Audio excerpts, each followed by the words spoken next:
مباراة من أفضل مباريات الزمالك في دوري الأبطال، نصف نهائي دوري أبطال أفريقيا 2016. جيل الزمالك 2016 كان حاجة تانية، وكانوا بينافسوا على كل البطولات. لايك وصلى على الحبيب وتعالى أفكرك بالمباراة دي. شيكابالا بيبدأ بالتهديد الأول بعرضية في إيد الحارس. شيكا كان مزاجه رايق قوي، وبياخد كرة من نص الملعب ويجري بيها ويحطها كرة أرضية زاحفة، ما يقدرش الحارس يعمل لها أي حاجة، والزمالك بيسجل الهدف الأول وبيشعل المباراة بدري.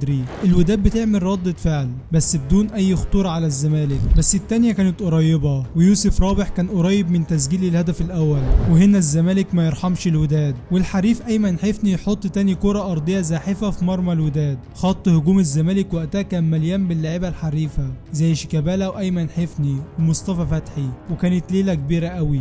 والزمالك بيسجل هدف تاني مع انتظار ردة فعل الوداد. شيكا كان هيسجل الهدف التاني ليه والتالت في المباراة، بس الحارس بيمسكها على مرتين. الوداد بترد بس تسديدة فابرياس قندامة بتخبط في الدفاع وتخرج. هجمة تانية للوداد وبيغلط احمد الشناوي، وفرصة هدف مؤكد بتضيع من رضا الهجهوج. اللي بعدها صاروخ من ابراهيم صلاح من زاوية صعبة بس بتخرج. الشناوي اخطائه كتيرة وبيغلط للمرة التانية بس بيرجع ويمسكها. كرة بالراس من مرتضى فال وبيمسكها الشناوي. شيكا بيرجع وبيعمل عرضية بالمقاس على راس باسم مرسي. هدف تالت للزمالك يخلص بيه على الوداد. واكتر ميزة كانت موجودة في الزمالك في جيل 2016 انه كان بيخلص قدام الجول، وكان عنده خط هجوم قوي. شيكابالا بيرجع تاني وبيحط تسديدة بعيدة عن المرمى، التانية من يوسف معروف وبرضه بعيدة، بس مصطفى فتحي بيجيب ضربة جزاء من الهوا وبيخدع الحكم، وانا شايفها مش ضربة جزاء. والهدف ده كان ليه تأثير كبير في تأهل نادي الزمالك للنهائي، وبيخش لها مصطفى فتحي وبيسجلها في مرمى الوداد، وبيعمل الزمالك نتيجة تاريخية على احد اقوى الفرق في القارة. رباعية نظيفة في شباك الوداد.